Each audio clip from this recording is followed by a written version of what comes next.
Hi, hello everyone. Myself Kalyani and welcome to my new channel. This is my first video and I want to start with this video to the topic. I choose the topic which is so close to my personal experience during our parenthood and in my motherhood. So hopefully it will useful and hope you guys it will help for you who stepped out in first time mom and dad newly parent. So I hope ये आपको help करेगा ये routine. It's just a standard routine, not in case of every babies because all babies may vary, their requirement may vary, so all the things may differ from baby to baby. Okay, so this is a standard routine and कुछ tips के साथ मैं आपको आज discuss करूँगी जो आपको आपके बेबी के लिए भी हेल्पफुल रहेगा. सो वीडियो स्टार्ट करने से पहले please do subscribe and press the bell icon to notify about my regular updates. So let's start the video. So ये वीडियो में 2 साल पहले का जो चीज़ मैंने फेस किया था, क्योंकि अभी मेरे बेबी को 2 साल हो गया है. So it's about just newborn babies till 5 months. The things I wanted to discuss with and share with you all. So it's quite difficult to recall all the things and maintain and share with you guys. So फिर भी मैं आपके लिए वो सब prepare करके मैं आपके साथ एक डेली एक फॉर्मेट रूटीन शेयर करूँगी at the end of the video.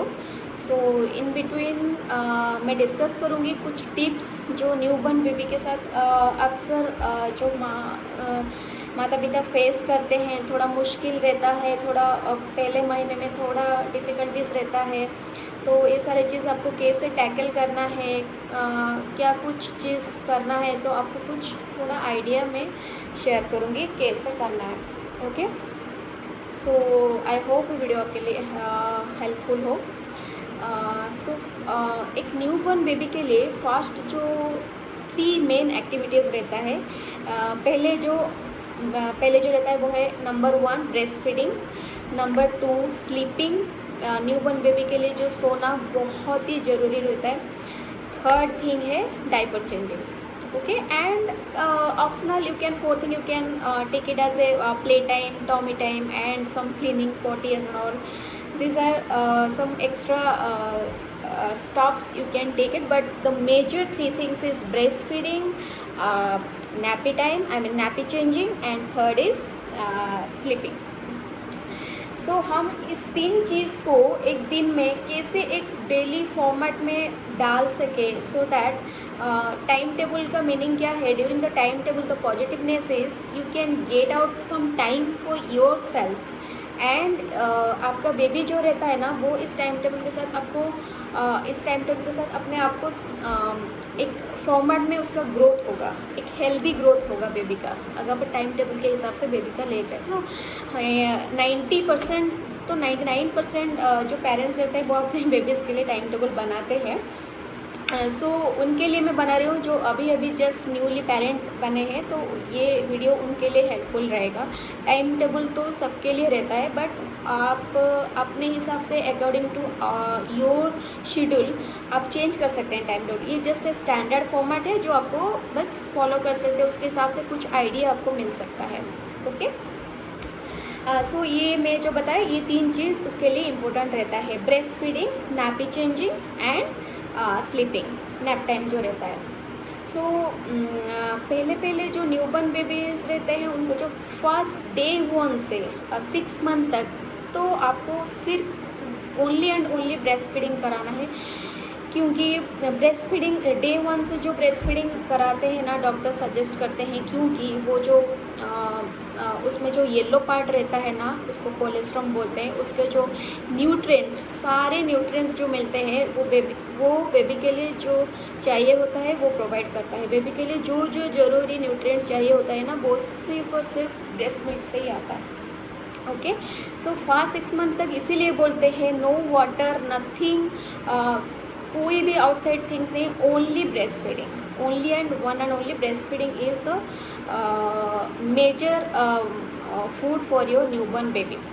Okay, so next, in case suppose you will lack of your lactation, like some कुछ माओं में कुछ तो हार्मोनल इश्यूज रहते हैं, मतलब ब्रेस्ट मिल्क सफिशिएंट नहीं हो पा रहा है बेबी के लिए, तो उस केस में आपको क्या करना है, अल्टीमेटली लाइक अल्टरनेटिंग जो इन्फेंट फॉर्मूला मिल्क अवेलेबल रहता है मार्केट में, बट आपके जो पेडियाट्रिक्स है उनके सजेशन लेके जो मिल्क आपके बेबी के लिए अच्छा हो वो फॉर्मूला मिल्क आप बेबी को दे सकते हैं शुरू से, लाइक शुरू के दिन में जिनको प्रॉब्लम है, लाइक एक टाइम ब्रेस्ट फीडिंग करा सकते हैं, एक टाइम फॉर्मूला मिल्क करा सकते हैं।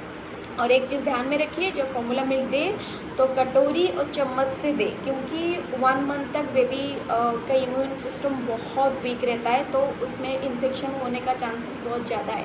इसीलिए अगर बॉटल में दे तो उसका कुछ अलग ही आपको मतलब उसको प्रिपरेशन करना पड़ेगा, तो 1 मंथ तक तो आपको कटोरी चम्मच से देना पड़ेगा, क्योंकि एक स्पून ही वो लेगा, ज़्यादा तो नहीं लेगा, तो इसीलिए कटोरी चम्मच से देना शुरू कीजिए। और 1 मंथ के बाद आप प्रॉपरली स्टेरिलाइज करके बॉटल को आप बेबी को ईच एंड एवरी फीड से पहले उसको स्टेरिलाइज कीजिए बॉइलिंग वाटर में, लाइक 10 मिनट्स तक डाल दीजिए, फिर आप उस पर फीड कराइए बेबी को, क्योंकि अगर ऐसा ना हो तो जो मिल्क का पैटिकल्स रह जाता है ना बॉटल में, वो इन्फेक्शन कराने का चांसेस ज़्यादा रहता है बेबी को। और एक चीज़, जब भी आप फीड कराए, चाहे ब्रेस्ट फीडिंग हो या फॉर्मूला मिल्क हो, हर 2 से 3 घंटे के गैप में ही कराइए, उससे ज़्यादा गैप मत कीजिए। अगर बेबी आपका लॉन्ग टर्म तक सो रहा है, लाइक बहुत ज़्यादा देर तक सो रहा है, 2-3 घंटा हो गया सो के नहीं उठ रहा है, तो आप उसको फोर्सफुली इम्पल्सिवली उठा के उसको फीड कीजिए। ऐसा नहीं कि हाँ सो रहा है उसको सोने देते, नहीं, ऐसा करने से बेबी का उस टाइम पे डिहाइड्रेशन का चांसेस बहुत ज़्यादा रहता है, बॉडी डिहाइड्रेटेड हो जाता है एंड गैस डेवलप हो जाता है बॉडी में। इसलिए आपको 3 घंटे में एक बार तो आपको फीड कराना ही चाहिए। Okay, and 1 more thing, her feeding के बाद आपको बर्पिंग कंपल्सरीली करना है, क्योंकि डॉक्टर्स बोलते हैं अगर हम बर्पिंग नहीं देते हैं, जो दूध रहता है वो लॉन्ग्स में ऊपर आ जाता है। कभी कभी बेबी को जो रहता है ना लॉन्ग्स में दूध रह जाता है कुछ, तो इसीलिए बर्पिंग देने से वो दूध धीरे धीरे स्टमक में चला जाता है। और एक चीज़ भी उसके बेनिफिट्स है क्या, कि जो बेबी का जो गैस रहता है उस एज में जो ज़्यादा गैस डेवलप करते हैं बेबी में, तो वो भी थोड़ा कम हो जाता है। वैसे तो गैस कम रहते हैं, बट बर्पिंग देने से थोड़ा गैस इश्यूज कम आते हैं। ओके, एंड 1 थिंग, और एक चीज़ क्या करना है आपको, पानी बिल्कुल भी रेकमेंड नहीं करना, मतलब पानी बिल्कुल भी नहीं देना है बेबी को आउटसाइड, क्योंकि उसका बहुत ही टाइनी स्टमक रहता है। अगर 1 स्पून भी उसका पानी गया तो उसका स्टमक फुल हो जाता है, एंड ये इंटरफियर करेगा जो आपका जो न्यूट्रिएंट्स बॉडी में एब्जॉर्ब करने के लिए, जो बॉडी का जो एबिलिटी रहता है न्यूट्रिएंट्स को एब्जॉर्ब करने के लिए, वो सारा न्यूट्रिएंट्स नहीं हो पाएगा पानी की वजह से। इसीलिए बोलते हैं कि 6 मंथ तक बेबी को पानी नहीं देना चाहिए। फिर भी कुछ होते हैं 4 मंथ से स्टार्ट कर देते हैं, but I am not sure. So मैं तो मेरे बेबी के नहीं दिया था 4 मंथ से, मैं तो 6 मंथ से ही थोड़ा थोड़ा करके स्टार्ट किया था, क्योंकि उस टाइम पे वो सॉलिड स्टार्ट किया था। So during the weaning your baby you can start little amount of water, it's helps to digestive system more faster. So that's another tips. Another one more thing is, आपका जो baby का जो पूप out करता है, आपका जो baby बच्चा जब पूप आउट करता है, वो दिन में न्यूबॉर्न बेबी 5 से 10 बार पूप आउट कर सकते हैं। कुछ मदर्स, कुछ पेरेंट्स पैनिक हो जाते हैं, जो लाइक वो सोचते हैं कि इन्फेक्शन हो गया कि कुछ, ऐसा कुछ भी नहीं है। बेबी का जो पूप आउट होता है न्यूबॉर्न के टाइम में 5 से 7 बार हो सकता है, और धीरे धीरे करके जब 1 मंथ से ऊपर जाता है वो धीरे धीरे करके ऐसे 4 बार, 3 बार, 2 बार ऐसे रिड्यूस होता है। वैसे यूरिन भी सेम थिंग्स है। यूरिन अगर 8 से 10 बार करता है तो आपका बेबी नॉर्मल है। ओके। और न्यू बॉर्न के टाइम बेबी ज़्यादा यूरिन पास करता है, like 12 to 14 times urine pass करता है। इसलिए ये सारा चीज़ धीरे धीरे जब एज ग्रोथ होता है तो धीरे धीरे वो रिड्यूस होता है। जैसे कि डाइपर चेंजिंग अगर बात करें तो आपका यूरिन न्यू बॉर्न के टाइम के आपका डाइपर 10 से 12 डाइपर आप चेंज करेंगे, लेकिन 1 मंथ 3 मंथ्स के बाद अराउंड आप थोड़ा डाइपर्स जो क्वांटिटी है वो पर डे रिड्यूस हो जाता है, लेकिन 8 से 10 ऐसा हो जाता है। सो ऐसा करके तो आपको मंथली 300 डाइपर्स तो आ जाएगा अगर आप डाइपर यूज़ कर रहे हो तो। मैं मेरे बेबी के लिए कॉटन कपड़ा यूज़ करती थी, क्योंकि मुझे हर इंटरवल में चेक करना होता है कि वो कितने बार सूसू किया, क्या यूरिन पास कितना किया, तो ये सब मुझे चेक करना पड़ता है, क्योंकि नॉर्मल यूरिन पास 8 से 10 बार करना चाहिए बेबी को, इसलिए मुझे चेक करना पड़ता था। फर्स्ट मंथ सेकेंड मंथ तक मैं उसको डाइपर नहीं पहनाई थी, मैं उसको कॉटन कपड़ा ही यूज़ करती थी। उसके बाद मैं डाइपर पहनाना शुरू किया।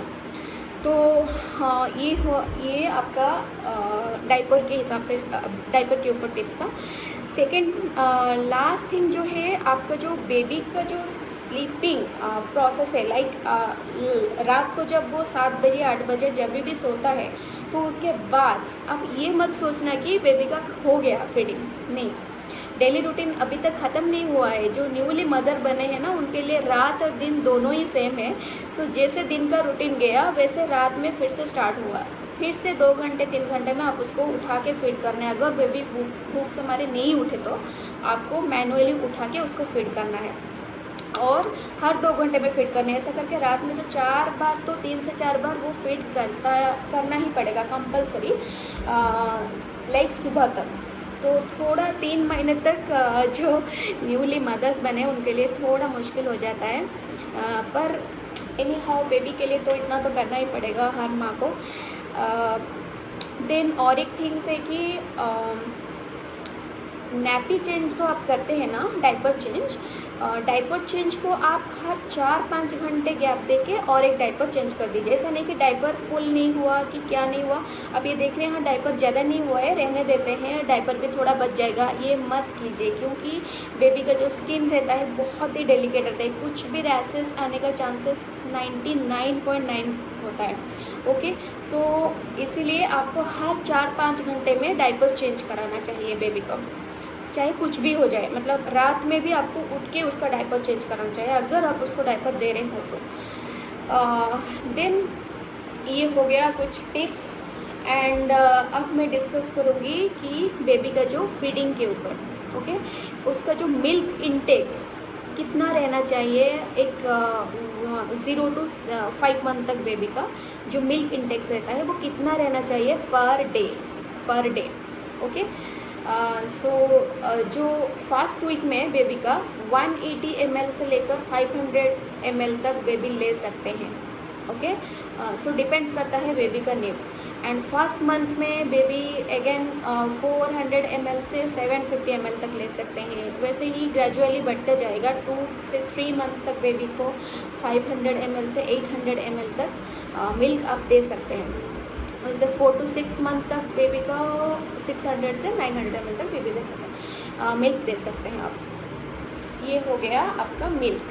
सो आपका जो मिल्क इनटेक रहता है, like per day, like per day में आप एक फीड में आप एक बेबी को कितना दे सकते हैं, कितना अमाउंट मिल्क दे सकते हैं। सो 1 डे जो बेबी रहता है वो सिर्फ 1 टीस्पून मिल्क ले पाएगा, और जो 2 डे बेबी रहता है वो सिर्फ 2 टीस्पून मिल्क ले सकता है, ओके। वैसे ग्रेजुअली बढ़ता जाएगा। जैसे 3 डे का बेबी हो गया 3 टीस्पून, 4 डे का बेबी हो गया 4 teaspoon, and up to 1 week जब बेबी हो जाएगा अप टू वो 15 ml तक मिल्क ले सकता है, उसका कैपेसिटी हो जाता है। और धीरे धीरे करके जब 1 मंथ आ जाएगा तो वो 30 ml तक ले सकता है। ऐसे करके आपका जो बेबी का मिल्क इनटेक है वो धीरे धीरे करके बढ़ता है, पर फीड, इवन पर आवर और per day also, okay. Next thing हम डिस्कस करेंगे कि जो फीडिंग इंटरवल्स रहते हैं, कितना गैप देकर आप अपने बेबी को फीड करें और कितने महीने में कितना गैप देना चाहिए। ओके, सो जो न्यू बर्न रहते हैं उनको 2 to 3 आवर्स में मैं ऑलरेडी डिस्कस की हूँ, 2 to 3 आवर्स में देना चाहिए। जो 2 मंथ्स हो जाते हैं तो थोड़ा बढ़ा के, मतलब आधा घंटा पौने घंटा ऐसा बढ़ा देते हैं, लाइक 3 to 4 आवर्स गैप दे सकते हैं। और 4 to 6 मंथ जो है वो 4 to 5 आवर्स आप गैप दे सकते हैं। वैसे आपको कैसे पता चलेगा कि आपका बेबी लाइक हंगर सिग्नल्स आपको कैसे पता चलेगा? आप एक माँ को हमेशा ये अंडरस्टैंड करना चाहिए कब उसका बच्चा भूखे में है। तो इसलिए आपको अंडरस्टैंड करना पड़ेगा बेबी का सिग्नल्स, मतलब वो उसको भूख है, अभी अब उसको खिलाना है, भूख में है अभी, तो आपको ये नोटिस करना है वो बेबी हमेशा माउथ जो है ना उसको ओपन रखता है, तो वो एक साइन होता है कि आपका बेबी भूखे में है। तो open mouth and stress body, right, like after wake up आपका बेबी अगर मतलब हाथ पैर ऐसा पूरा ऊपर करके स्ट्रेच आउट कर रहा हो तो वो आपका बेबी समझ लीजिए कि आपका बेबी भूखे में है। And insert fingers in the mouth, like अगर उंगली आप मुंह में दे रहा है, कोई भी उंगली मुंह में दे रहा है तो आपको समझ जाना चाहिए कि आपका बेबी भूखा है। ओके, ये हो गया हंगर सिग्नल्स। एंड आपको कैसे पता चले कि आपका बेबी प्रॉपरली मिल्क ले रहा है कि नहीं, कैसे पता चलेगा? तो उसके लिए आपको 3 चीज़ अगेन ध्यान में रखना है। जैसे कि फर्स्ट थिंग आपको देखना है कि मंथली आपका बेबी का वेट गेन हो रहा है कि नहीं, वो भी सही तरीके से आपको ग्राफिकली देखना है कि हर महीने में उसका वेट गेन कैसे हो रहा है, मतलब इंक्रीज़ हो रहा है या डिक्रीज़ हो रहा है। तो प्रॉपर वेट गेन वो हमेशा चेक करना बेबी का। 8 से 10 बार यूरिन पास ये कंपलसरी है बेबी में, अगर तभी आपको पता चले कि आपका बेबी प्रॉपरली मिल्क ले रहा है पर डे में। अगर 8 से 10 बार यूरिन पास कर रहा हो तो, अगर मतलब आपको दिख रहा है कि हाँ बेबी का वेट गेन थोड़ा कम हो रहा है, फिर भी आपको 8 से 10 बार यूरिन पास हो रहा है एंड बेबी एक्टिव भी है, तो आपको टेंशन लेने की कोई ज़रूरत नहीं है, आपको पैनिक होने की कोई ज़रूरत नहीं, कि डॉक्टर के पास जाने की कोई ज़रूरत नहीं। क्योंकि बहुत सारे माँ ऐसे करते हैं कि अगर बेबी का वेट गेन थोड़ा कम धीरे धीरे होता है तो वो सोचने लगते हैं कि अरे मेरे बेबी ठीक से नहीं खा रहा है, नहीं कर रहा है। तो आप हमेशा ध्यान में रखिए, आपका बेबी अगर 8 बार यूरिन पास कर रहा है ना तो वह भी आपका सही तरीके से ले रहा है मिल्क। ओके, तो आपको उसके लिए परेशान होने की ज़रूरत नहीं है। And last not in the list, जैसे कि बेबी अगर भूखा हो तो वो भूख के मारे जो जल्दी उठ जाता है, मतलब बिफोर टाइम वो उठ जाता है, 15-20 मिनट सोया उठ गया क्योंकि वो भूखा में है और रोने स्टार्ट कर देता है। तो वो एक सिग्नल्स है जो मतलब माँ को समझना चाहिए कि उसके बेबी का पेट नहीं भरा है। ओके, सो नेक्स्ट पॉइंट आते हैं कि वेट गेन के बारे में। आपका बेबी का जो वेट गेन है वो कौन से एज में कितना रहना चाहिए, जो हेल्दी वेट गेन है।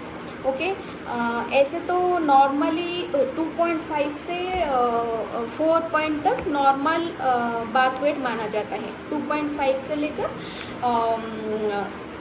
4.5 से 3.5 को एवरेज बाथ वेट माना जाता है। 2.5 से लेकर 4 तक नॉर्मल बाथ वेट माना जाता है। मेरे बेबी का थोड़ा कम था, लाइक 2.6 था, तो इसीलिए उसके हिसाब से उसका जो वेट गेन था वो प्रॉपर तरीके से हो रहा था। जो जस्ट आपको एक आइडिया दे रही हूँ कि आप कैसे पता चले कि आपका बेबी का वेट गेन कितना हो रहा है कौन से महीने में। ओके, सो फर्स्ट मंथ पे जो रहता है, सपोज़ आपका बेबी का वेट हो गया 2.5 kg, सो फर्स्ट मंथ पे अगर वो बेबी बॉय है तो उसका वेट गेन होना चाहिए अप टू 4.4 kg, एंड अगर गर्ल है तो उसका अप टू होना चाहिए 4.2 kg। सिमिलरली 2 मंथ्स में 5.2 kg in case of boy and 4.8 kg in case of girl. 3 months में 6 kg एंड गर्ल में 5.4 kg। ऐसे ग्रेजुअली आपका वेट आप चेक करना चाहिए इस टेबल के हिसाब से। जस्ट फॉर ए आइडिया मैं आपको ये टेबल दे रही हूँ सो दैट आप भी आपके बेबी के ऊपर वेट के ऊपर ध्यान दे सकें। And one more thing is breast milk and formula milk both आपको तो बेबी को देना ही चाहिए 6 मंथ तक की, लेकिन आप ये अगर आप ब्रेस्ट मिल्क डायरेक्टली ना देकर एक्सप्रेस करके दे रहे हो तो उस मामले में आपको एक चीज़ ध्यान रखना है, उस मिल्क को कितने टाइम तक आप स्टोरेज रख सकते हैं।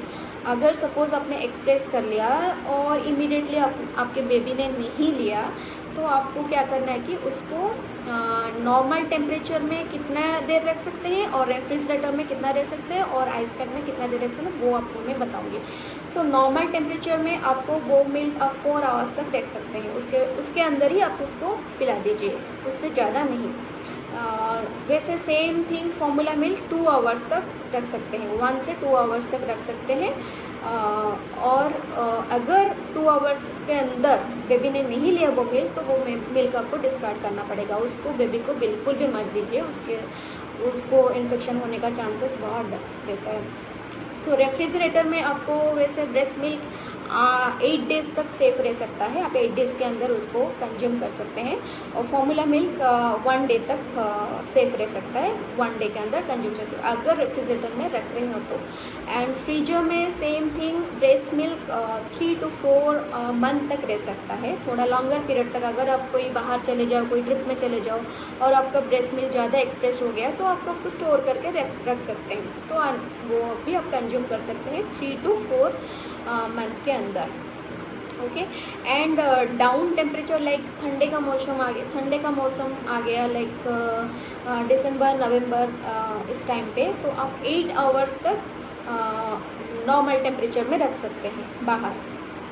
एंड अगर समर या मानसून हो तो नॉर्मल टेम्परेचर 4 आवर्स तक रखिए, याद रखिए समर या मानसून में 4 आवर्स तक रख सकते हैं। एंड सर्दी में आप 8 आवर्स तक बाहर रख सकते हैं। एंड आइस पैक में 24 आवर्स तक आप रख सकते हैं, लाइक 1 डे, अगर आइस भरकर एक बॉक्स में आप रखना चाहते हैं तो। लेकिन मेरे हिसाब से मैं सजेस्ट करूँगी, बेस्ट थिंग इज़ आप इमीडिएटली प्रिपेयर करो, इमीडिएटली कंज्यूम करो। इन केस अगर ज़्यादा इमरजेंसी ना हो तो, चाहे वो फॉर्मूला हो चाहे वो ब्रेस्ट मिल्क हो, आपको इमीडिएटली बेबी को कंज्यूम करना चाहिए, क्योंकि बेबी के लिए हम कोई भी रिस्क नहीं उठा सकते हैं। ये सारा चीज़ जस्ट टिप्स के लिए था कि अगर इन केस आपको रिक्वायर पड़ता है, आप कहीं जाते हैं या तो आप वर्किंग वुमेन हो तो उनके लिए ये सारा चीज़ हेल्पफुल दे सकता है।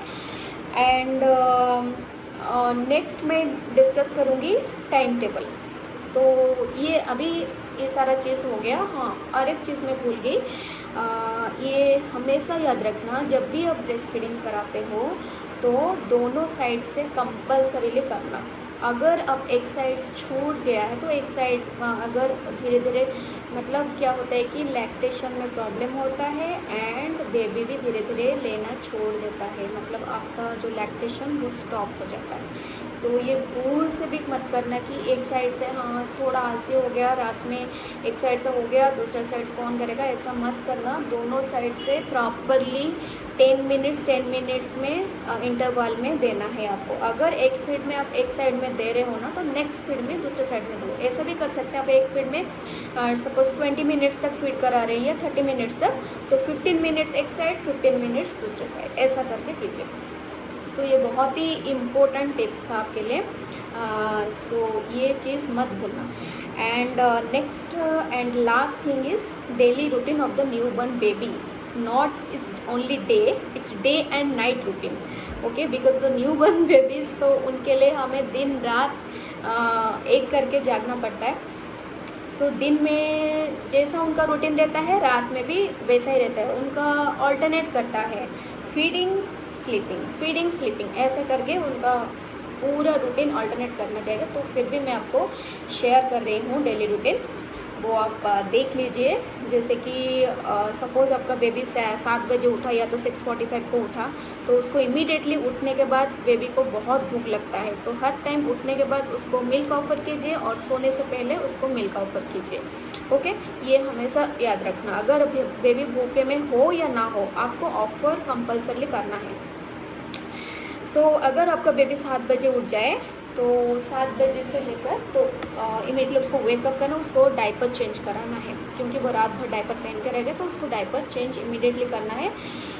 फिर उसके बाद उसको फीड कराना है। 7:15 से सपोज अपने स्टार्ट किया feeding, half an hour feeding किया और 15 मिनट्स बर्पिंग देना है। ये कंपल्सरी देना है, आपको भूलना नहीं है। एवरी फीडिंग के बाद आपको बर्पिंग देना है। ओके, सो ऐसे ही करके आपका टाइम टेबल मैंने शेयर कर लीजिए। जस्ट मेरा बेबी का जो टाइम टेबल था ये मैंने शेयर किया है, लेकिन आपके लिए आपको अकॉर्डिंग अगर टाइम टेबल आप चेंज करना चाहते हैं आप कर सकते हैं। ये आपके ऊपर डिपेंड करता है, क्योंकि हर बेबी का रिक्वायरमेंट एंड नीड्स वेरी करता है। तो ये जस्ट स्टैंडर्ड टाइम टेबल है फॉर ए आइडिया। एंड एक चीज़ कि आपको दिन रात में जो है ना, हर 2-3 घंटे में आपको एक बार ज़रूर फीड कराना है। ओके, ये मत भूलना। और फीडिंग करने के बाद आपको बर्पिंग भी देना है एज यूजुअल, और एक टाइम डायपर भी चेंज करना है। डायपर चेंज तो बेबी दिन में लाइक 8 से 10 बार तो करेगा ही। डिपेंड्स अपन हिज यूरिन पास। सो ये आपको ध्यान में रखना है। डायपर को 5 घंटे से ज़्यादा नहीं रखना है। एंड वन थिंग, उसको दिन में 2 बार ऑयल मसाज देना, जैसे कि मैं यहाँ पे मेंशन की हूँ। ऑयल मसाज एंड बाथ ज़रूरी है। ऑयल मसाज ज़रूरी है 2 टाइम, अगर एक टाइम दे पा रहे हो, अगर कोई वर्किंग वुमेन एक टाइम ही दे पा रहे हैं तो कोई प्रॉब्लम नहीं, लेकिन मसाज ज़रूर एक बार देना उसको। एंड ये हो गया। एंड वन थिंग, उसका प्ले टाइम, जो प्ले टाइम जैसे कि उसके साथ थोड़ा टाइम स्पेंड कीजिए सोने से पहले। उसके साथ थोड़ा गाना वाना गाइए, गुनगुनाइए और थोड़ा बात कीजिए स्वीटली, लाइक उसका हाथ पैर थोड़ा मसाज जैसा ऐसा कीजिए। सहलाइए उसका हाथ पैर, और उसको थोड़ा टमी टाइम दीजिए। टमी टाइम बहुत ही मतलब फ़ायदेमंद होता है बेबीज़ के लिए, तो उसको थोड़ा टमी टाइम दीजिए। ऐसा करके उसको मतलब थोड़ा उसको रिलैक्स कीजिए। सो दिन में 2 टाइम उसको उससे प्ले टाइम अप करना है। और आउटिंग के लिए आप शाम को ले सकते हैं 5 से 5:30 तक आप आउटिंग के लिए जा सकते हैं। बेबी के लिए भी अच्छा है, थोड़ा सोशलाइज भी होगा तो उसके लिए भी अच्छा है। एंड सुबह सुबह मैंने यहाँ मेंशन नहीं किया है, अगर आपको टाइम मिलता है सुबह, लाइक जो सन का जो पहला किरण रहता है, फर्स्ट सनराइज रहता है, उसके लिए, उसका स्किन के लिए, उसका बॉडी के लिए, उसका ब्रेन के लिए बहुत ज़्यादा यूज़फुल एंड फ़ायदेमंद है। तो आपको उसको ज़रूर दिलाइए सनराइज़, जो फर्स्ट सनराइज है। लेकिन मेरे पास इतना टाइम नहीं होता था, जब उसके ग्रैंड पेरेंट्स रहते थे वो लेके जाते थे, बट मेरे पास इतना टाइम नहीं रहता तो मैं नहीं ले पा रही थी। अगर आपके पास टाइम है तो आप ज़रूर ले जाइए अपने बेबी को, ये उसके लिए बहुत अच्छा रहता है। सो इसलिए सुबह सुबह उसको थोड़ा आउटिंग कीजिए, लाइक ज़्यादा नहीं, 15 मिनट्स 10 से 15 मिनट्स तक आप एक्सपोज कर सकते हैं सनराइज के सामने। एंड इवनिंग में एक बार ले जाइए। ओके, सो आउटिंग उसके लिए अभी थोड़ा बहुत ज़रूरी है उसके ब्रेन डेवलपमेंट के लिए। तो अगर आपको ये सब टाइम टेबल, आपको आई होप कि आपको ये सब काम आए, जो अभी पहले जो फर्स्ट टाइम अभी बने हैं फादर एंड मदर, आपको पेरेंटहुड के लिए थोड़ा ईज हो जाए, आई होप। सो अगर मेरा वीडियो पसंद आए तो please do likes and subscribe and please press that bell icon, मेरा रेगुलर जो अपडेट्स है आपके पास जल्दी पहुंचने के लिए। Okay, thank you, bye bye, नमस्कार।